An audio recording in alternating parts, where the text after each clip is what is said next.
श्रीराम.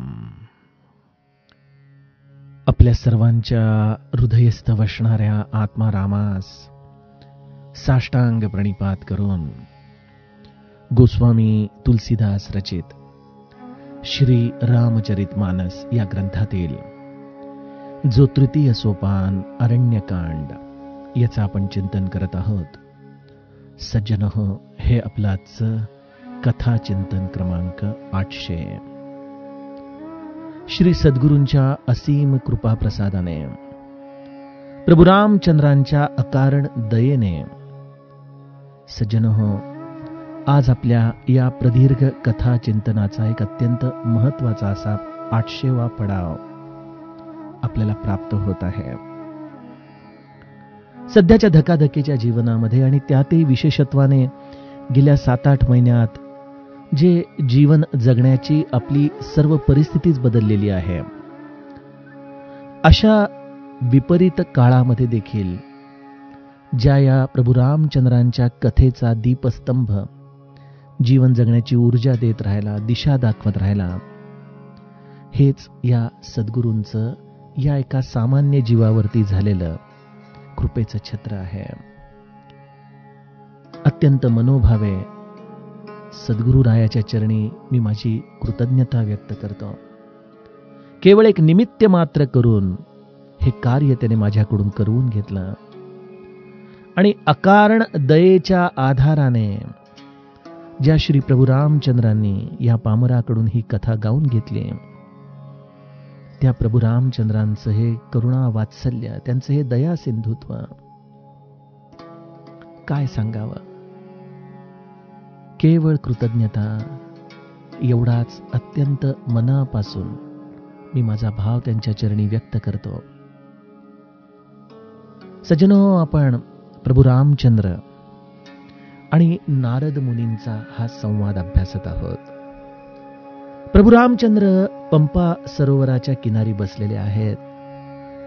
अत्यंत स्वानंदाच्या स्थितीमध्ये भगवत चर्चा आलेल्या साधू मुनींशी, देवतांशी आणि लक्ष्मणाशी करत असतानाच देवर्षी नारदांनी जाणलं की हीच ती अनुकूल वेळ आहे जिथं जाऊन आपण प्रभू रामचंद्रांच्या चरणी क्षमा याचना करावी. आपल्या शापामुळे भगवंताला एवढा त्रास सहन करावा लागला. आपण खऱ्या अर्थाने भगवंताचे अपराधी आहोत. या भावनेने देवर्षी प्रभू रामचंद्रांच्या जवळ जातात आणि दंडवत प्रणाम करत असतानाच प्रभू रामचंद्र त्यांना सन्मुख जाऊन आपल्या हृदयाशी धरतात. खूप वेळ हा मौनातला संवाद प्रभू रामचंद्र नारदांशी करत आहेत.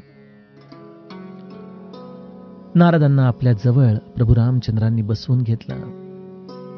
लक्ष्मणाने देखील देवर्षी नारदांचे चरण प्रक्षालन केले. त्यांच्या चरणी तो नतमस्तक झालाय आणि तत्पश्चात देवर्षी नारायण प्रभू रामचंद्रांशी जो संवाद करू लागले, आपल्या मनातलं जे हितगुज त्यांच्या समोर व्यक्त करू लागले, ते आपल्या आजच्या कथानकाचा गाभा आहे. गोस्वामीजी आम्हाला या चौपायांमधून हा प्रभू नारद संवाद कही मारुती मिलन प्रसंग असा हा काकभूषुंडींनी गायलेल्या रामायणातला हा टप्पा आजच्या चौपायांमधून समजावून सांगत आहेत. गोस्वामीजी गाऊ लागतात. सुनहु दार सहज रघुनायक, सुंदर गम सुगम बरदायक, देहु एक बर मागऊ स्वामी, यद्यपि जानत अंतर जामी, जानहु मुनि तुम मोर सुभाऊ, जनसन कबहु की करऊं दुराऊ, कवन बस्तु असी प्रिय मोहि लागी, जो मुनि बर न सकहु तुम मागी, जन कहूँ कछु अदेय नहीं मोरे, अस बिसवास तजहूं जनि भोरे। तब नारद बोले हर्षाई, अस बर मागऊं करऊं ठिठाई। यद्यपि प्रभु के नाम अनेका, श्रुति कह अधिक एक ते का। राम सकल नामन ते अधिका, हो नाथ अघ खगगन बधिका। राकार रजनी भगति तव, राम नाम सोई सोम। अपर नाम उड़गन बिमल, बसहु भगत उर ब्योम। एवमस्तु मुनि सन कहेहु, कृपा सिंधु रघुनाथ। तब नारद मन हर्ष अति, प्रभु पद नायऊ मात। सियावर रामचंद्र प्रिय हो।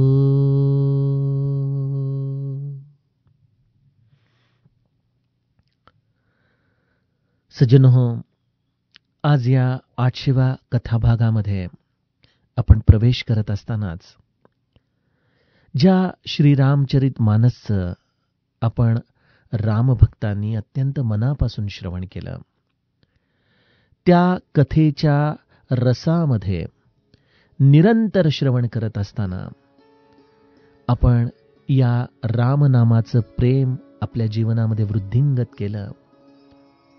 अशा माझ्या सर्व साधक बंधू भगिनींना मी मनःपूर्वक प्रणाम करतो. आपल्या श्रवण भक्तीच्या समोर मी नतमस्तक आहे. 800वा हा टप्पा कदाचित केवळ एक संख्या असू शकते, परंतु जेव्हा मी मागं वळून पाहतो तेव्हा मला केवळ हा भगवत कृपेचाच आविष्कार दिसतो. सज्जनो, हा एवढा मोठा प्रवास या रामकथेचा आणि याही पुढे त्याच्या कृपेने आपण या रामायणाचे वेगवेगळे टप्पे अभ्यासणार आहोत. परंतु जेव्हा या संपूर्ण प्रवासाकडे मी मागे वळून पाहतो तेव्हा आश्चर्यचकित होण्याची वेळ येते. आज रामचरितमानसचे 800 आणि त्याच्या आधी आपण श्रीमद दासबोध या ग्रंथाचे 800 भाग आणि त्याच्या आधी मनोबोधाचे 205 भाग, म्हणजे जवळजवळ 1800 पेक्षा अधिक दिवस भगवंताने आपल्याकडून हे चिंतन करून घेतलं. मला बालकांडामधला तो प्रसंग डोळ्यासमोर येतो की जेव्हा प्रभू रामचंद्र सीताजींशी विवाह करून अयोध्येत परत येतात आणि माता कौसल्या आपल्या सर्व लेकरांच्या कडे पाहून अत्यंत कौतुकाने आणि त्यातही विशेषत्वाने प्रभू रामचंद्रांचा हा पुरुषार्थ पाहून मनामध्ये त्यांचं कौतुक करत असतात. प्रभू रामचंद्र पहुडलेले आहेत. फेसाळलेली वस्त्र प्रभू रामचंद्रांच्या शय्येसाठी अंथरली जात असताना माता कौसल्या केवळ एकच प्रार्थना ब्रह्मदेवाला करते की आमचे जितके दिवस या माझ्या लेकराला पाहण्याविना गेलेले आहेत, हे ब्रह्मदेवा, तेवढे दिवस तू आमच्या आयुष्यामध्ये धरू नकोस. खरोखर सज्जनो, जीवनामध्ये जर भगवत चिंतन झालं नाही, भगवंताची कथा गायली गेली नाही, तर काय त्या आयुष्यातल्या दिवसांचा खरा अर्थ आहे मला सांगा बरं. दररोज सकाळी आपण या संसाराच्या रहाट गाडग्याला लागतो आणि केवळ या निरर्थक असलेल्या सर्व गोष्टींना आपली कर्तव्य समजून करता करता कधी आयुष्याची संध्याकाळ येते हे आपल्याला देखील कळत नाही. परंतु या सर्व प्रवासामध्ये तोच दिवस खऱ्या अर्थाने कल्याणकारक आहे. तोच दिवस खऱ्या अर्थाने आपल्या आयुष्यामध्ये मोजण्या इतकं त्याचं मूल्य आहे, ज्या दिवशी आमच्या या वाणीच्या आधाराने भगवंताच्या या कथेचं आम्ही गायन करू शकलो, त्याच्या या लीला प्रसंगांचं आम्ही वर्णन करू शकलो, त्यामध्ये आमचं श्रवण करता करता मन लय होऊ लागलं, भगवंताच्या नामस्मरणासाठी आमच्या अंतरंगामध्ये अधिक अधिक प्रेम उमडू लागलं. त्याच्याशिवाय जगलो तर काय जगलो. आणि त्यामुळे भगवंताची कृतज्ञता यासाठी वाटते की आयुष्यामध्ये न जाणे यापुढे प्रवास तो कसा करेल न करेल त्याची इच्छा, परंतु जीवनातले हे 1800 दिवस त्याची कथा गायला स्फूर्ती देऊन, शक्ती देऊन, या देहाच्या आधाराने त्याने जे कार्य करून घेतलं, मला वाटतं की हे 1800 दिवस आपल्या आयुष्यामध्ये खऱ्या अर्थाने सत्कर्माला लागले. बरं, कधी कधी मागं वळून पाहिलं की या सर्व गोष्टी म्हणजे एक आश्चर्यकारक प्रवासच वाटतो. मला आठवतं 2015 साली आम्ही गोंदवल्यामध्ये युवा शिबिराची संकल्पना सादर करणार होतो एप्रिल महिन्यामध्ये. आणि त्यासाठी मी पॉवर पॉइंटवर बरेच 2 महिने नाम सदा बोलावे या पूज्य बाबांनी लिहिलेल्या 13 आर्यांच्या आधाराने तरुण मुलांना समजेल अशा पद्धतीने ती 3 दिवसाच्या शिबिराची योजना करत होतो. आपल्याला आठवतच असेल की 2015 साल म्हणजे व्हॉट्सअप हे नुकतंच आपल्या घरांमध्ये प्रवेश करू लागलं होतं. आणि स्वाभाविकपणे नाविन्य असल्यामुळे आपले जुने कॉलेजचे मित्र यांचे आपल्याला मेसेजेस यायचे. त्यामध्ये माझ्या एका मित्राने गणाधीश जो ईश सर्वा गुणांचा, मुळारंभ आरंभ तो निर्गुणाचा, नमो शारदा मूळ चत्वार वाचा, गमो पंथ आनंद या राघवाचा. हा मनोबोधातला पहिला श्लोक टाईप करून मला पाठवला आणि त्याने सहज पृच्छा केली. विशेष परमार्थामध्ये रस नसल्यामुळं, अरे म्हणे हे ऐकायला छान वाटतं, म्हणायला छान वाटतं, पण ह्याचा अर्थ काय आहे. आणि मी त्यावेळेला नेमका त्या पॉवर पॉइंटच्या स्लाइड सगळ्या तयार करत होतो. एकदा दोनदा त्याची पृच्छा झाली. मग मी सहज व्हॉट्सअप उघडलं आणि तिथं मला लक्षात आलं की उजव्या कोपऱ्यामध्ये ते माईकचं बटन आहे. त्या माईकच्या बटनावरती अंगठा ठेवून त्यावेळेला रेकॉर्ड करावं लागायचं. आणि मग मी ते 4-5 मिनिटाचं पहिल्या श्लोकाचं चिंतन जे काही मला सुचलं ते त्याला कळवलं, पाठवलं. आमच्या कॉलेजच्या ग्रुपवर मुलांनी ऐकलं आणि त्यांना ते विशेष आवडलं. अर्थात जसं आपलं नव्याचे 9 दिवस असतात त्याप्रमाणे पहिले 4-5 श्लोक झाल्यानंतर अवघड श्लोक सुरू होतात आणि मग त्यांचा रस हळूहळू घटू लागला, कारण बऱ्याचशा गोष्टी, बरेचसे शब्द हे त्यांना कळणं अवघड होत होतं. परंतु मी त्यांचा खऱ्या अर्थाने कृतज्ञ आहे, कारण त्यांनी मला सुरुवात करून दिली. तत्पश्चात मी माझ्या जवळच्या काही आप्तस्वकीयांना हा रेकॉर्डिंग करून पाठवलेल्या श्लोकांचा भाग ऐकण्यासाठी पाठवला आणि त्यांना तो विशेष आवडला आणि म्हणाले की आता थांबू नका, दररोज एका श्लोकाचं चिंतन करायला सुरुवात करा. आणि मग तिथून हा प्रवास सहजपणे सुरू झाला. 205 दिवस मनाचे श्लोक, जिथं असेल तिथं, जर प्रवासामध्ये असेल तर प्रवासात, जिथं बिझनेस ट्रॅव्हलमध्ये असेल तर हॉटेलमधून, जिथं असेल तिथून दररोज बॅगेमध्ये मनोबोध न्यायचा. पूज्य बाबांनी त्याच्यावरती लिहिलेली टिपणं वाचायची, त्यावरती श्री महाराजांना काय सांगायचं आहे त्याचं चिंतन करायचं आणि मग नेहमीप्रमाणे अंगठा दाबायचा माईकवर. अगदी 15-20 मिनिटं झाल्यानंतर तो अंगठा अगदी ओला चिंब व्हायचा घामाने. आणि गंमत अशी व्हायची की जर थोडं जरी बोट हललं तर तो लगेच साऊंड क्लिपला पाठवून द्यायचा, ट्रान्समिट करायचा. आणि मग आपलं जर बोलणं पूर्ण झालं नसेल तर मग पुन्हा दुसरी क्लिप करा. परंतु भगवंताच्या कृपेने त्या 205 दिवसामध्ये केवळ एकदा तसा त्रास झाला. मनोबोध संपला. त्यावेळेला जे काही 100-200 लोक मनोबोध ऐकत होते, त्यांची अत्यंत मनापासून विनंती आली की दादा आता हा प्रवास थांबू नका, दररोज काहीतरी सुंदर ऐकायला मिळेल. आणि त्यावेळेला व्हॉट्सअप या माध्यमातून असं काही घडू शकतं याविषयीच विशेष कोणाच्या मनामध्ये जाणीव झाली नव्हती. त्यामुळं आपला हा जो प्रवास आहे ना, या आधुनिक तंत्रज्ञानाच्या आधाराने दररोज श्री महाराजांच्या तत्वज्ञानाचा, त्यांना आवडणाऱ्या भगवंताच्या नामाचा जितक्या सहज भाषेमध्ये प्रचार प्रसार करण्याचा तो श्री महाराजांनी अगदी ज्याला फ्रंट रनर म्हणता येईल अशा पद्धतीने हे आधुनिक तंत्रज्ञान आल्या आल्या मला निमित्त करून घ्यायला सुरुवात केली.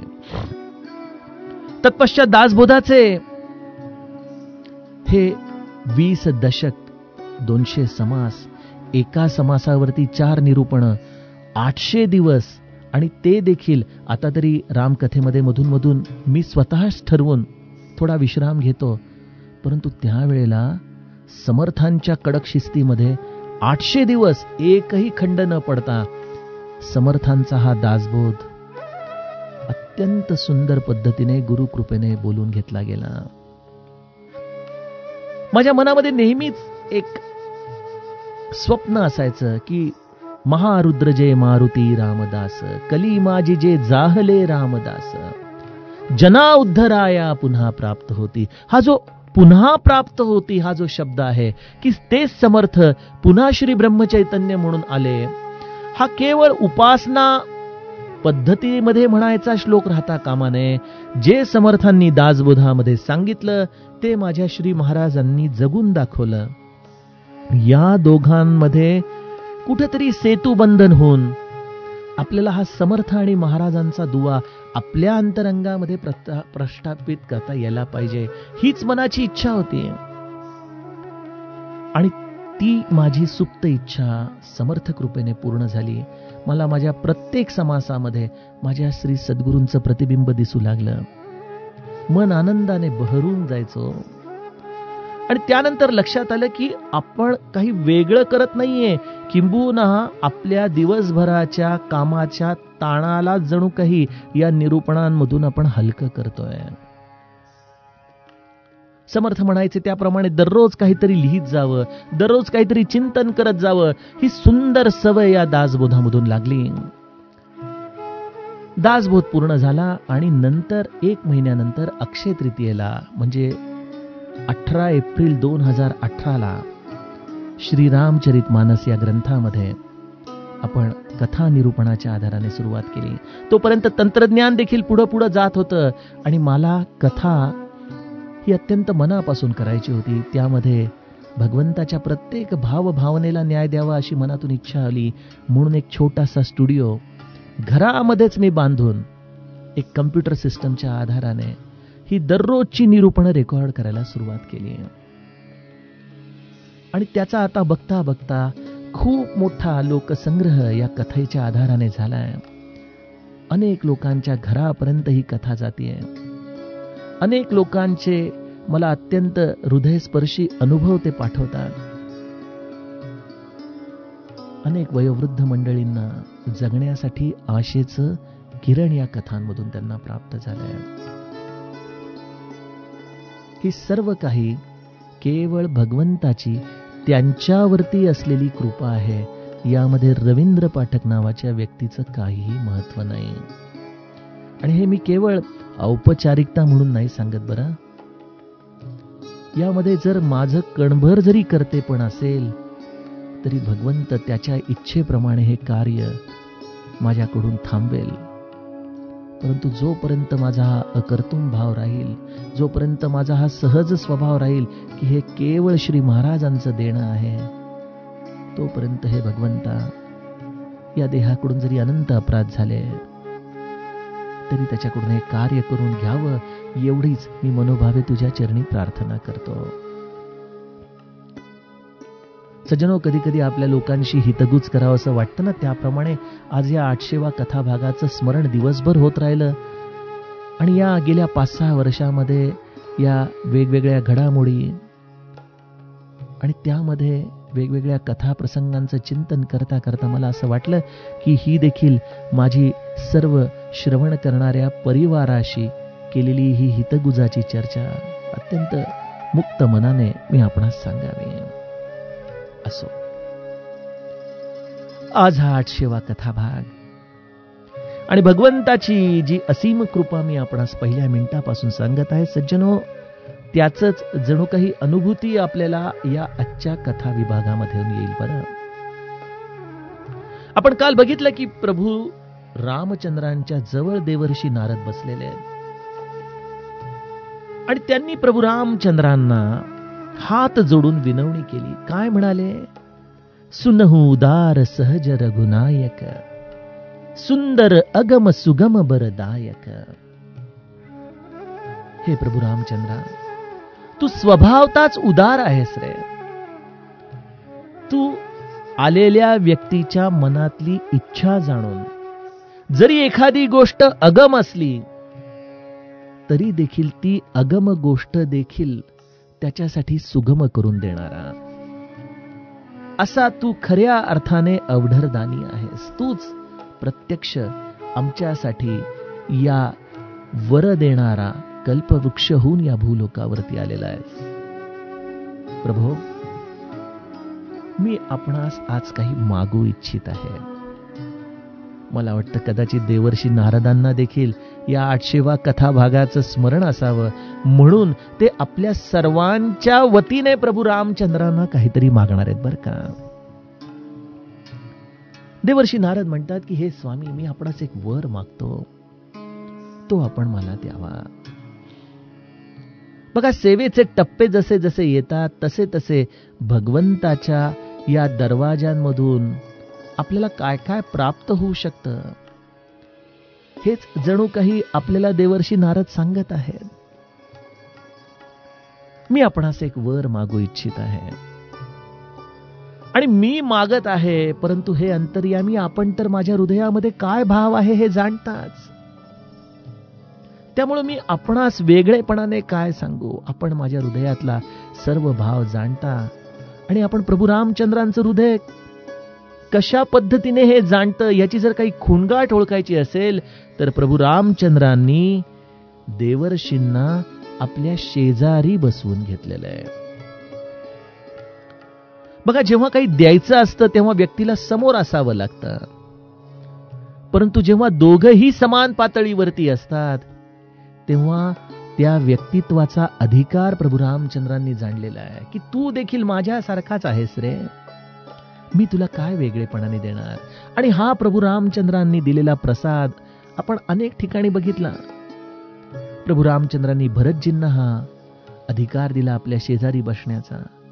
प्रभू रामचंद्रांनी विभीषणाला हा अधिकार दिलेला आहे. प्रभू रामचंद्रांनी हनुमंताला हा अधिकार दिलेला आहे. प्रभू रामचंद्र इथं या कथा विभागामध्ये देवर्षी नारदांना हा अधिकार देत आहेत.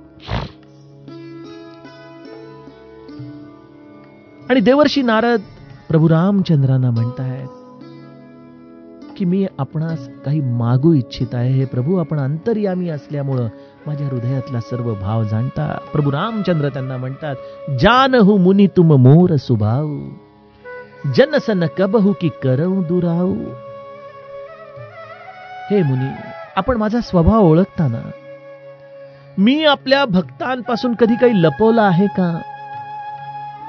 माझ्या भक्ताने मनापासून मागावं आणि त्याच्याकडं ते मी कधी पुरवठा करीन यासाठी जणू काही तत्पर मी त्याच्या दारात उभाच असतो.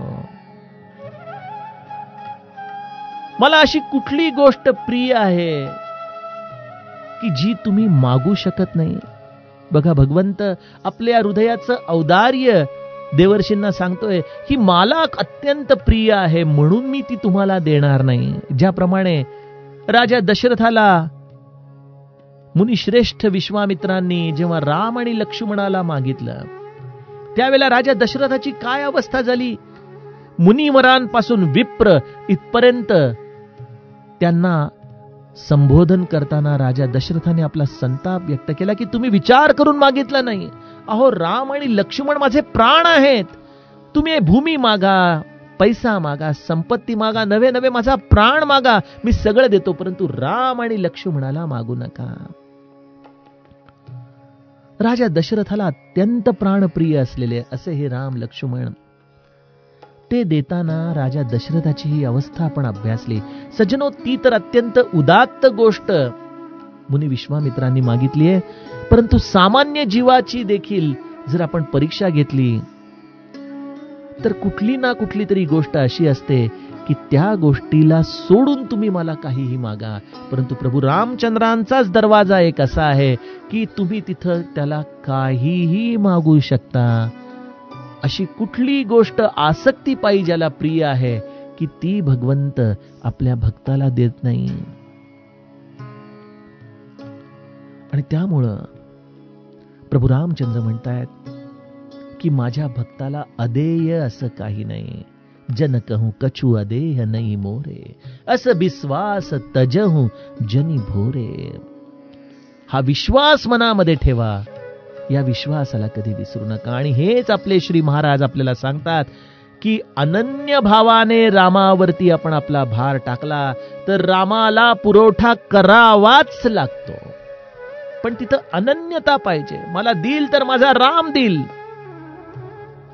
या भावनेने रामाशी आपण अनन्य व्हावं. आणि मग रामाची सत्ता कशी कार्य करते, मग हे आपल्या प्रापंचिक जीवनातलं असो किंवा आपल्या परमार्थामध्ये असलेले अतिगुह्य अनुभव असो, मागायचं असेल तर ते केवळ एका रामाकडं.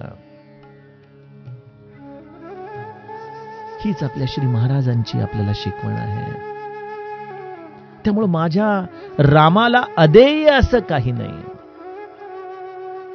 परंतु इथे एक लक्षात घ्या की प्रभू रामचंद्रांच्या जवळ नारद मुनींनी काय मागितलेलं आहे. या 800 कथा भागातून देखील जर आमची तशी प्रवृत्ती तयार झाली तर मला वाटतं श्रवण भक्तीचं फळ आम्हाला मिळालं. जेव्हा नारद मुनी ह्याच्या आधी प्रभू रामचंद्रांना भेटले होते, अर्थातच त्या युगामध्ये जेव्हा प्रभू रामचंद्र या विष्णूच्या अंशाच्या आधाराने स्थिर होते, त्या विष्णू रूपाला नारद मुनींनी त्या विश्वमोहिनीच्या प्राप्तीसाठी या शीलनिधी राजाच्या राज्यातून अत्यंत आर्ततेने प्रार्थना केली की मला तुझं रूप दे, मला त्या विश्वमोहिनीशी विवाह करायचा आहे. आणि आता 800 कथा भाग आपण वेगवेगळ्या पद्धतीने ऐकतोय. आणि या श्रवणाचं फळ काय? आता या टप्प्यावरती नारद मुनी मागतायत, पण काय मागत आहेत बघा. आपण ब्रह्मानंद महाराजांचं नेहमी एक वाक्य विचारात घेतो, चिंतनात घेतो की श्री महाराज, मला जर काही द्यायचं असेल तर माझं मागणं बंद करा. आपल्याला असं वाटेल की ब्रह्मानंद महाराजांनी आपल्याला सांगितले की कुठलीच गोष्ट रामाजवळ मागू नका, परंतु तेच ब्रह्मानंद महाराज किती आर्ततेने परमार्थाची गुह्यता एका अभंगातून श्री महाराजांच्याकडे मागतात की ऐसे करी सद्गुरु आई, आपुले स्मरण वसो हृदयी. या प्रत्येक कडव्यामध्ये पूज्य ब्रह्मानंद महाराजांनी रामाला मागणंच मागितलंय, त्याला साकडंच घातलंय.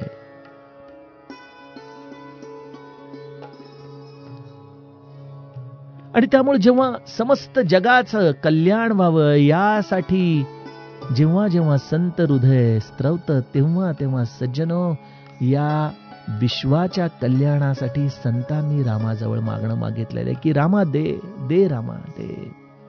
माझ्या समर्थांनी देखील किती गोष्टी मागितल्या आहेत रामाजवळ. आणि त्याच विश्व कल्याणासाठी विश्वमोहिनीमध्ये अडकलेले देवर्षी नारद आज विश्व कल्याणाचं मागणं या 800व्या टप्प्याच्या निमित्ताने मागतायत. हे स्थित्यंतर आहे श्रवणाचं.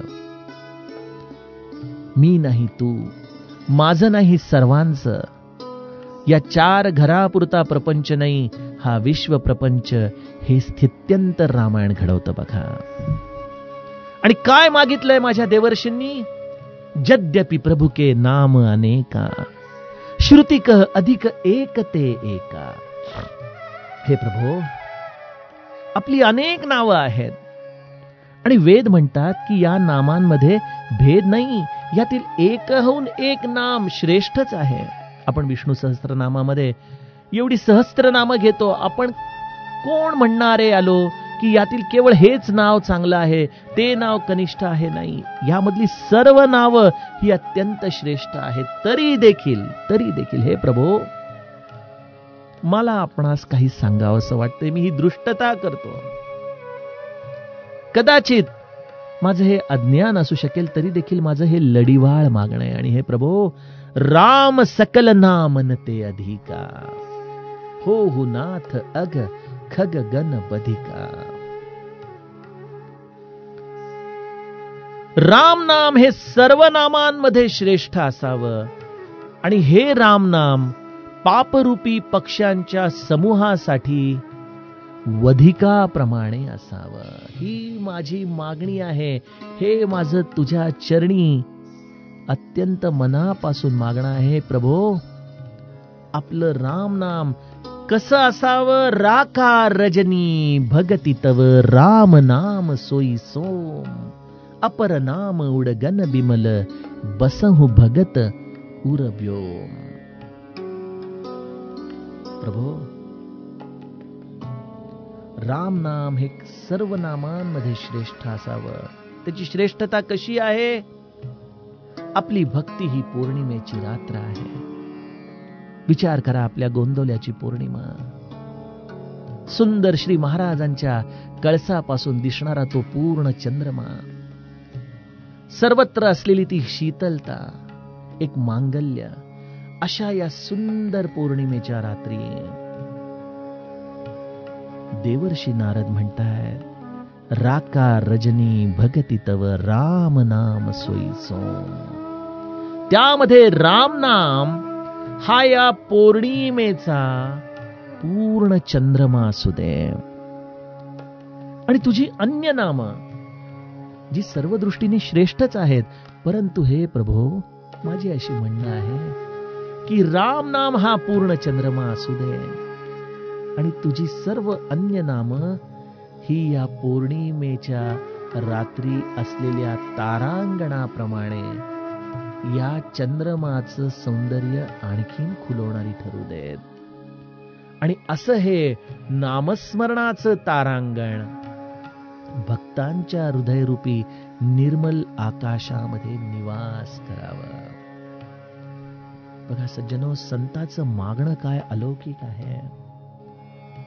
इथं देवर्षी नारदांनी भगवंताच्या नामाचं तर महत्व गायलंच, परंतु हे नामाचं महत्व गात असताना एक अत्यंत महत्वाची गोष्ट देवर्षी सांगतायत की भगवंताचं हे राम नाम पूर्ण चंद्रमा आणि त्याची इतर नामं ही तारांगणाप्रमाणे, ही वेगवेगळी असलेली सुंदर सुंदर ताऱ्यांच्या स्थानांप्रमाणे असावीत. म्हणजे कुठल्याही नामाबद्दल अपवाद नाही. किंबहुना ही पौर्णिमेची रात्र चंद्रमाच्या समवेत या तारांगणाच्या चमकण्यामुळं जशी त्या रात्री शोभायमान करून टाकते, त्याप्रमाणे भगवंताचं नाम मध्यभागी पूर्ण उमललेल्या चंद्रमासारखं, या कोजागिरीच्या पौर्णिमासारखं. आणि या भगवंताची इतर नामं म्हणजे त्या समवेत असलेल्या वेगवेगळ्या तारकांप्रमाणे माझ्या हृदयामध्ये अखंड शीतलता, अखंड समाधान, अखंड मांगल्य मला प्रदान करो. सर्व नामं ही या भगवंताच्या रामनामाचं सौंदर्य अधिक अधिक उठवून देण्यासाठीच आहेत. अशी ही सर्व समावेशकता देखील आहे आणि रामनामाची श्रेष्ठता देखील आहे. आणि त्याची ही समाधान रूपी शीतलता भक्ताच्या हृदयामध्ये नित्य निवास करो.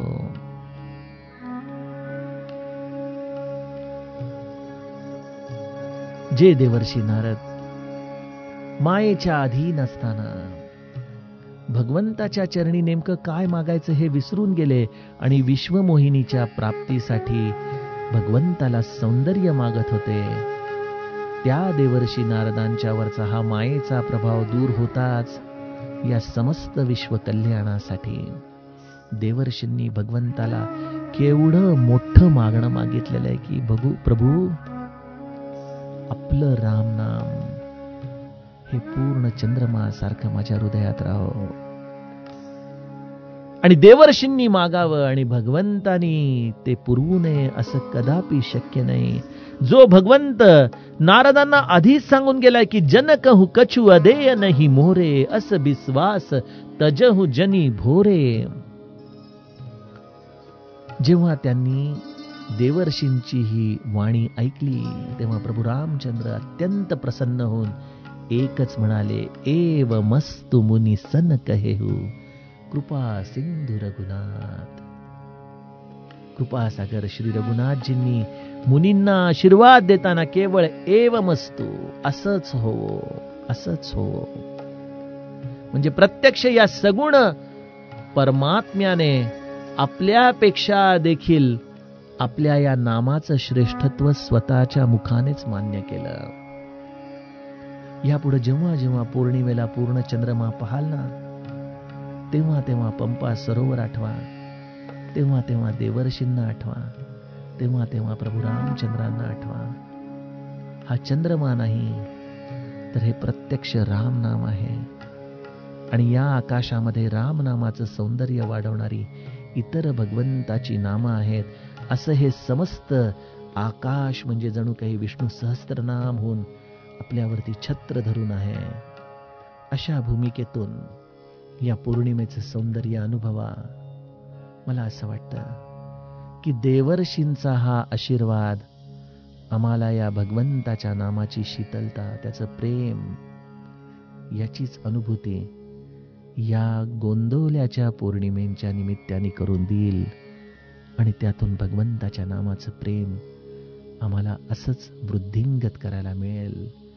सज्जनो, मला असं वाटतं की या 800 कथाभागांचं आम्हाला भगवंताने आज जणू काही फळच प्रदान केलं की बाळांनो, मनापासून नाम घ्या, त्या नामामध्येच मी आहे.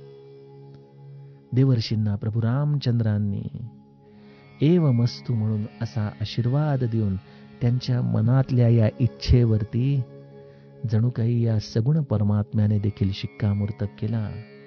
आणि त्यामुळं नारदजी मनामध्ये अत्यंत आनंदित झाले. आणि प्रभू रामचंद्रांच्या चरणी देवर्षी नारद जे अखंड नाम घेतात त्यांना आपल्या मनासारखा वर मिळाल्यामुळं अत्यंत प्रसन्नतेने नतमस्तक झालेले आहेत. सज्जनो, अशा भगवंताच्या नामाला आपल्या सद्गुरूंनी आपल्या मुखापर्यंत आणून दिलं. मग केवळ ते नाम प्रेमाने गाणं एवढंच आपलं कार्य आहे ना. तेवढं आपण मनापासून करूत, म्हणजे या 800 कथाभागाच्या श्रवणाचं फळ देखील तुम्हाला प्राप्त होईल.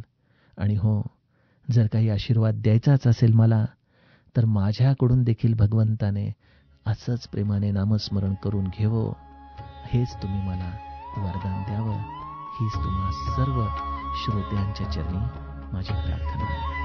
जानकी जीवन स्मरण जय जय राम.